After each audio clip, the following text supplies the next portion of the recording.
C'est Martin Porès, une association qui, depuis 2016, s'est engagée dans la lutte contre le gaspillage alimentaire et la valorisation du compostage. Alors, je suis Herman Molongo, coordonnateur et maître composteur de l'association Éducation Populaire. Alors, le constat que nous avons fait, c'est que nous avons beaucoup de nos biodéchets, donc des matières organiques qui vont à la poubelle. Et c'est une vraie aberration, comme me disait donc un élève de 3e. Pourquoi? Parce que ce sont des déchets que nous mettons dans la poubelle et qui, la plupart du temps, vont à l'enfouissement. C'est une aberration parce que ces déchets sont composés de 90% d'eau. Donc, au lieu donc de les mettre à la poubelle, nous proposons de les remettre là où on les a pris, à savoir les ramener au sol pour être dans une logique d'économie circulaire, donc un cercle vertueux où, au lieu de jeter, nous pouvons donner une autre vie à ces biodéchets.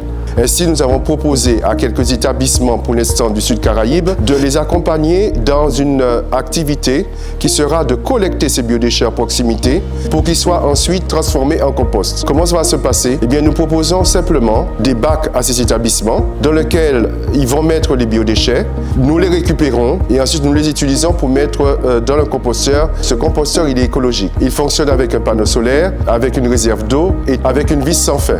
Ainsi, au bout de 12 semaines, nous avons un compost mûr.